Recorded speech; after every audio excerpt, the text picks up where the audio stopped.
I don't care that my king's on this side of the board too. I'm gonna throw everything at this guy at all costs. My opponent missed one of my attacking ideas and ended up defending incorrectly. This is round 2 of the Exton Open, and I am in the hotel room. I got nothing else better to do. Let's hit this game up and see what happened.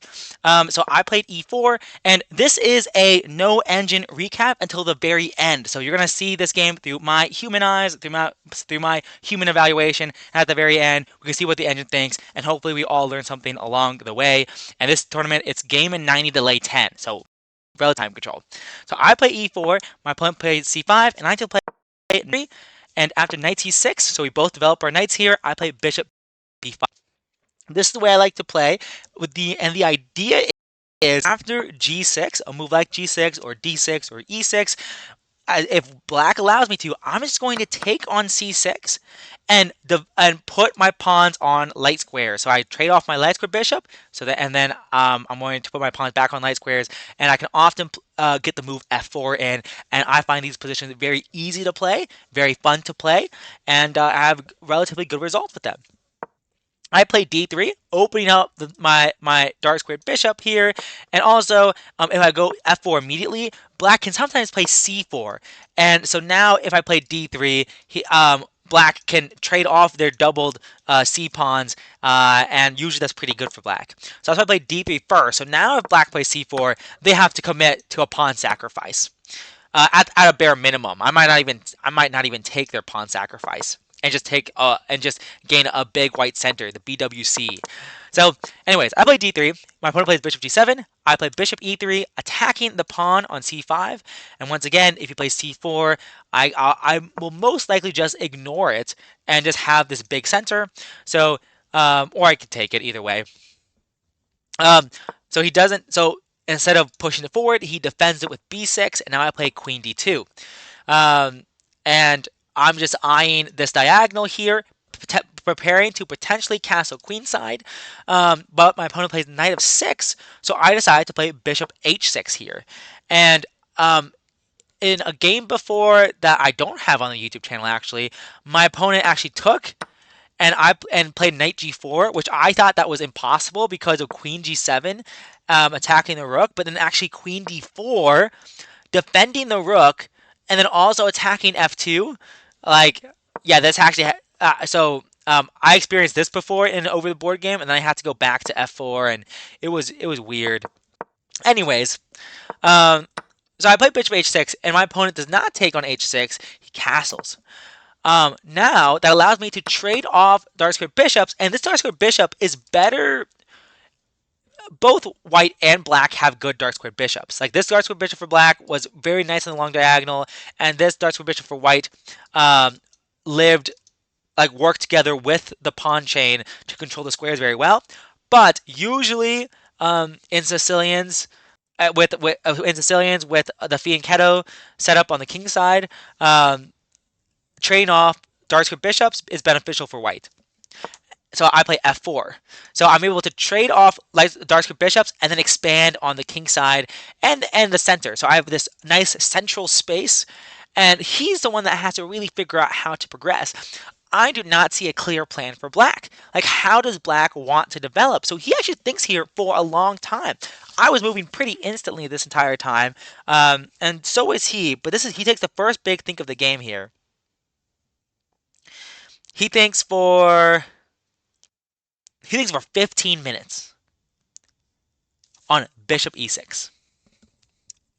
It's not super clear, and there are ways to lose quickly. If you play a move like bishop g4, hello, f5, and if you take, your bishop's just getting trapped. It's actually just trapped, and it's going to die alone in a cage. So, so black has to be very careful. And if you don't develop your bishop this way, well, are you going to move it like to a6, where it's staring into a wall?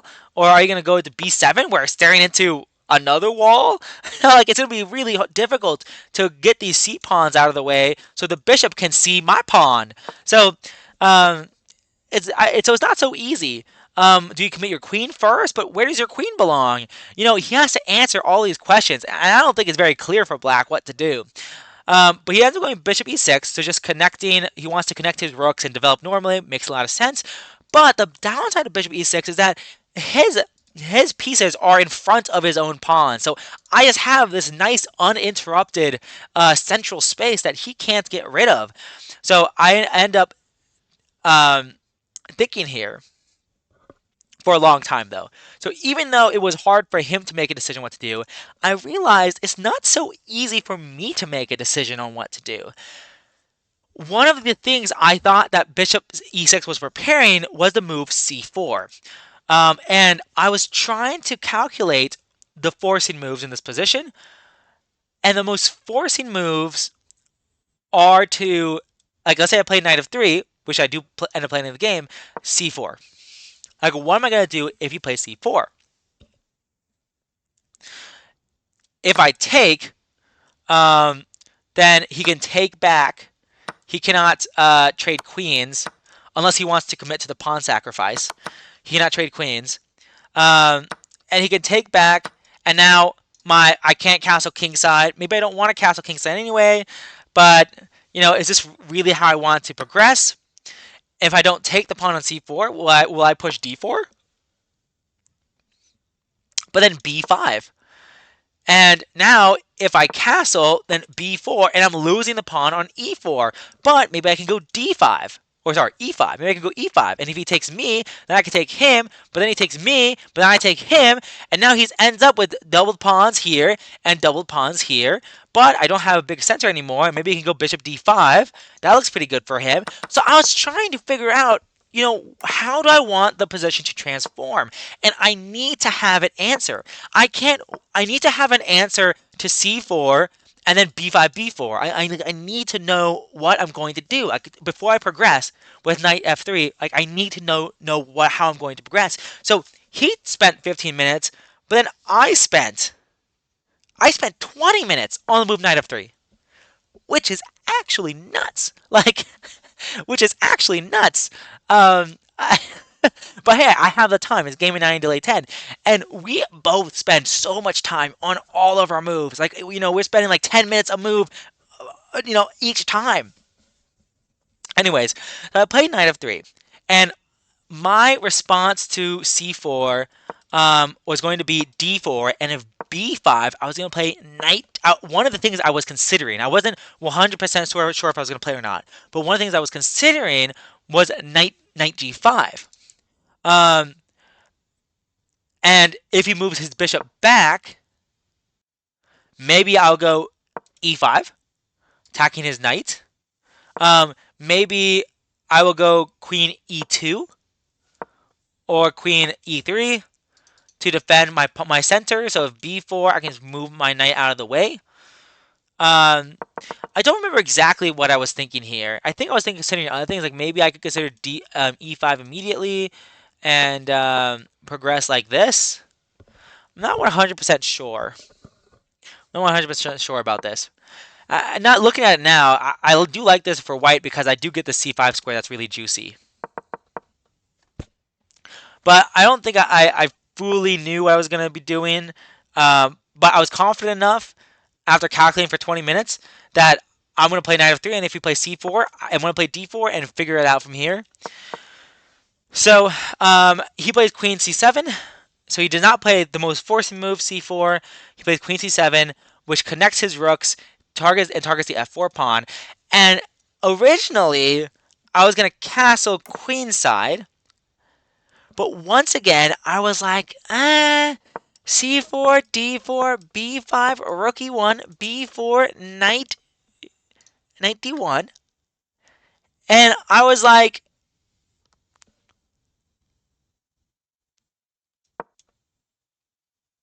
am I winning here? Or am I losing here? No, I just couldn't evaluate this position. And one thing that I didn't like about it was how easy his moves were. Like, he can blitz out like all of these pawn moves on the queen side in 0.1 seconds. Like he's not gonna think about that. His moves are so easy. His moves are so easy. So I thought here for a long time once again, and I thought here. Oh wait, I only thought here for 8 minutes. Okay, not that long. But I ended up casting kingside. And I think it's natural in the sense that in a lot of these positions, you castle kingside and put the rooks on e1 and f1, and you play like this, and you do a same side kingside attack. Like I've done a lot of same side kingside attacks. But yeah, I ended up castling kingside, and he still doesn't have a great answer on what to do. And like if I castle queenside, it's very easy, just push everything, push everything. But now I'm casting kingside. Like, how are you gonna attack me now? You can't. I think my king's safer on the king side. He centralizes his rook, X-raying my queen. So now if I just made a lazy knight move, then knight takes e4, uh, attacking the queen, guarding the c3 square so I can't check him to get out of the pin. So I can't make any lazy knight moves here. I end up playing h3 after another long think. I think here for about 7 minutes. I thought here for a while because I really wanted to go forward in my position. I really wanted to play a move like knight g5 and push f5. I really wanted to push f5 now. Like I was calculating f5 for for so long.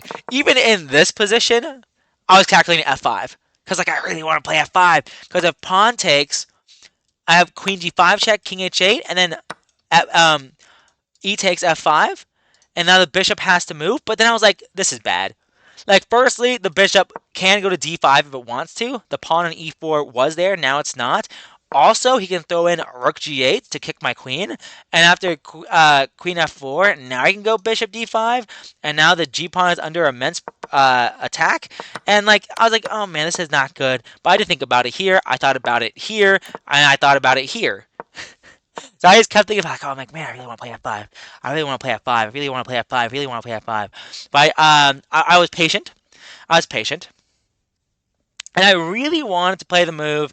I think I was thinking about knight h4 here. I really wanted to play the move knight h4 here to once again get in f5. I'm a very simple man. But I didn't like the fact. I did not like the fact that let's say he plays a move like h6, for example. If I play f5, now he has a knight g4, winning a tempo because now my h2 pawn, well, checkmate is being threatened with the help of the knight. And I can't defend it with h3 because it's still checkmate. So I had to play g3, but then now he can just go back to c8, and I'm like, what am I doing? Like I pushed all these pawns, but like, am I really making any progress here? Like this doesn't look that good. Like I feel like I'm overextending. My rook isn't even in the center yet to help with the attack. Like it just didn't feel right. Like this position, I just didn't like it. I just didn't like it. So I decided, okay, what if I play h3 first? So instead of the knight h4, I play h3. Now I never have to worry about knight g4. And also, I'm preparing potentially to play g4. I'm going to expand on the king side. And like, I don't care that my king's on this side of the board too. I'm going to throw everything at this guy at all costs. Because I really want to win. And and this position with pawns like this, like it warrants a kingside attack. He plays knight h5 here after a long think. He thought here for about another 15 minutes. So he's down to 47 minutes here. And I think for 11 minutes. So I'm down to 44 minutes. So we're both tanking. It's literally only move 13. And we're both down to 44 minutes. We spent half of our time. We spent over an hour and a half combined. Like we are tanking. We are tanking here. But this position is really interesting. And if I'm not careful, I'm going to get rid of my advantage. And if he's not careful, he's going to get put off the board. That's what type of position this is. But anyways, knight h5 is very interesting. Firstly, this f4 pawn is hanging. Also, because of h3, the dark squares around my king are a little bit weaker. So now the pawn on h2 used to cover g3, but now on h3 it doesn't. But that being said, if I play a move like well, g4, it hangs the pawn. But if it didn't hang the pawn, then and if the knight went to g3 to attack the rook, like this knight wandered into a forest and it ain't getting out. It is not getting out. So just something interesting. So in some cases I was like, okay, I can allow the knight to get to g3 because I can just kick it out with tempo and like that's really good. But I was really trying to figure out what the heck I'm doing here. One thing I really wanted to do was knight h4 once again. I really wanted to play knight g4 or knight h4 because, well, I moved my knight out of the way, and after knight g3, then I could kick the knight out with knight here, and then I could play g4 potentially, and maybe even e5, or maybe I could play e5 now and then g4, and the knight, I'm threatening the knight. The knight's like almost trapped here. And I forgot what I didn't like about knight h4. Like, genuinely, I forgot what I didn't like about it. Was it something to do with h6? I don't remember. But then f5, g5.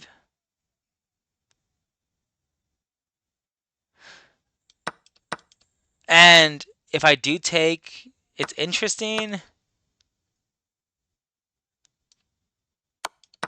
And in this case, this is good for me. So I don't remember what I didn't like about knight h4 here.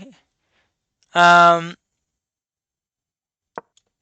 Maybe something with knight g3.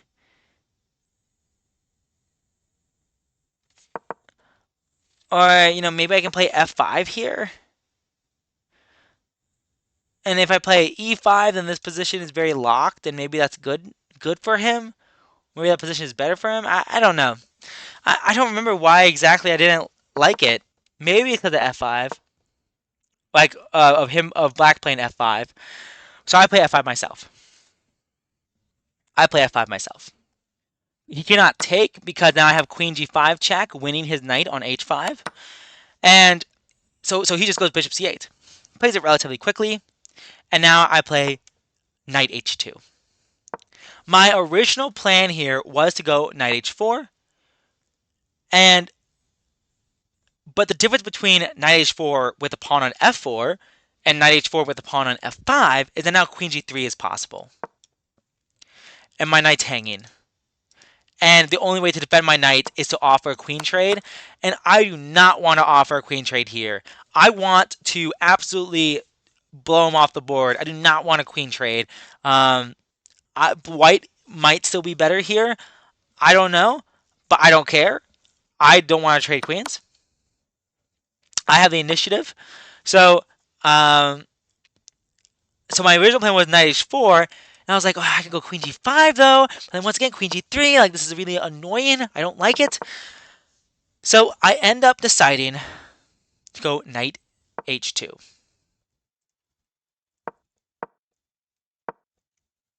Knight h2 was my move of choice.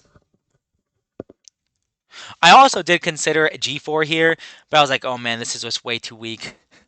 Like knight f5, attacking this pawn, and like, how do I defend it? Like this, my king is too airy. He could also go here, check here, and force a queen trade like this. That's also possible. So I am going knight h2 though, and I have this really nasty idea. Firstly, if queen g3 or knight g3, then I can just kick him out with rook f3. Like knight g3, rook f3, and I'm very, very happy. Even if he takes this pawn here, I can go check and then win the knight like this. So I'm very, very happy if he moves the knight to g3. And of course, f4 is covered by both the queen and the rook at this point. But so the idea is to cover g3 if needed, and to cover f4. So that's the main idea behind moving the knight. But the other idea is that I'm going to g4, dude. This pawn on f5 blocks your bishop's vision on the g4 square, so I'm going to g4. And I think his only move is to go knight f6. I think he needs to go knight f6 to stop knight g4. Like, straight up. He needs to stop it now. But he doesn't do that. If he did play it, I would have to figure out what else to do because I probably have to centralize my other rook and to prepare e5. That's probably what I would do.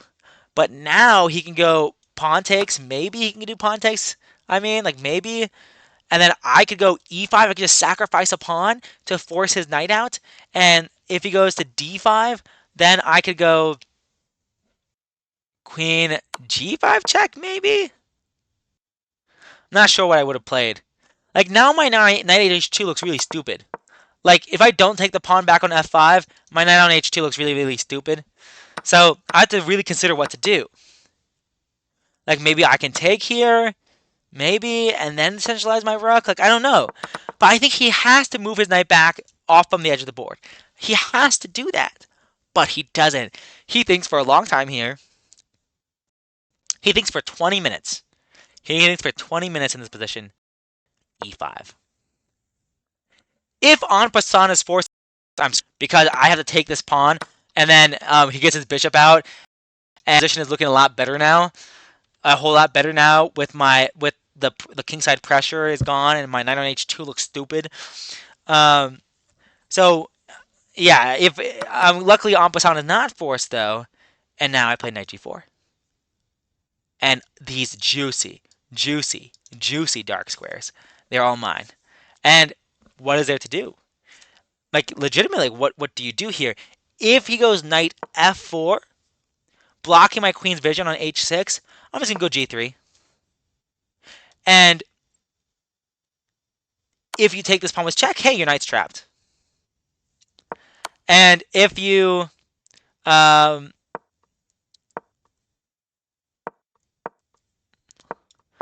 back to h5, I'm going to go queen h6 check, king h8, for example, and then maybe just f6 here. Locking down this structure, preventing the queen from coming over to the king side. Maybe just f6.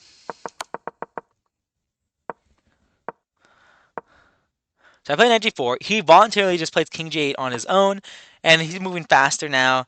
And at this point, after king g8, he has 22 minutes, and I have 28 minutes. Although I'm down to 21 minutes after my next move, f6. Because I was trying to figure out what I should play. One of my thoughts was knight h6 check and king h8 and then g4. And I was trying to evaluate this. I was also trying to evaluate what if I just go queen h6 immediately. And then I was like f6. But then pawn takes. And then if pawn takes, I have check, which looks good for me. This looks very good for me. So maybe I should have gone queen h6 immediately. I'm not sure if I should have gone queen h6 immediately or not. And maybe this was stronger. I forgot why I didn't like it. There's something I didn't like about it. But I go f6. I think I thought both queen h6 and f6 was good. And I couldn't decide which one to do. I am going f6 though, locking down his pawns so he can't move them. And this game is basically over. And I want you to see how easy my moves were. He adds an attacker on this pawn. So now if I go check here and g4, trying to kick out his knight from the position, well, now my f6 pawn is hanging. So I added a defender to this f6 pawn. He plays, and I'm attacking e5 as well. He adds a defender to the e5 pawn. I move my knight back because I want to prepare knight g3, trading off the knight. He pushes a pawn, desperately trying to make counterplay. I defend my d3 pawn. He takes, I take. Play c5, trying to open up his position because he has no other moves. If you, at any point, if you take this g4 knight with your bishop, then I take back with my pawn, and I am displacing your knight, and it's going to be, in this case, I have to take like this and defend my f6 pawn, and then I'm going to set up checkmate in the next moves. So you can never take the knight on g4. And yeah, he's just stuck. And if you go rook f6 here, if you spend a tempo to play rook e6, then I'm just going to double up on the f file and then play and then play king h2 and knight g3 to get your knight out of there. So I can go queen h6 and checkmate you. So he goes c4, just trying to open up some files to try to get something happening here. And now I do it. I play knight g3.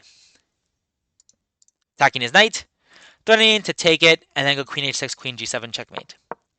He takes my knight, and I'll go king h8. So now he can meet queen h6 with rook g8, and he has successfully defended against checkmate. But now I have one more idea in my brain, and that is to go knight h6. So now if he goes rook g8, now this is just checkmate. So he can't go rook g8, and he ends up playing c4. But now I rotate my knight back to f5, and he cannot take because it's checkmate. So he has to move his queen. But now I can go knight. Firstly, I go queen h6 to threaten checkmate, and now I go knight e7, threatening the rook. And I'm just going to win a rook now, at the bare minimum. But more than that, he takes on d3, I take back, and now there's simply nothing he can do. Like, if he goes bishop takes e4, I'm going to take his rook, threatening checkmate. After he takes back, I'm going to go rook d8, pinning his rook to his king, and there is absolutely nothing he can do here. Instead of taking on e4, he takes my knight, but now, same thing, rook d8, pinning his rook to his king, and it's checkerunos. Checkmate, unstoppable. So he sacrifices his queen, but it's still checkmate a few moves later anyways. So that was the game. That was the game. That was the game. I am really proud of myself. Well, first thing, I'm disappointed in myself. I played really, really slowly, and I honestly don't know if castling kingside or queenside is better. I think castling kingside is more intuitive, but I'd be interested to see what the computer thinks. And I really don't know what would have happened if he had played knight of 6. Like, maybe I go all in and play g4, but then he can force a queen trade, which isn't very good. But maybe I should be happy to trade queens in this position because I still have advantages in the endgame. But maybe not. Like, I don't know. I think I do have a space advantage, but like, I don't know how relevant that will be in an endgame. So I'm just really lucky that in this position he did not play knight of 6. We would be talking about a completely different story if he had played knight of 6 here, because once again he might be able to get away with taking on f5, and who knows, man? Like, maybe king h8, rook g8, and call an ambulance, but not for me type of moment. I'm not 100% sure. So I definitely think this is something that he could have considered. I have a feeling white is probably still better, maybe, and I guess queen g3 can never happen because it gets kicked out. So yeah, I don't know. But I'm just very lucky that he didn't defend as well as he could have. And I had this really nice knight g4 move, and it was game from there. So I'll leave it there. I will see you guys in the next one. Peace.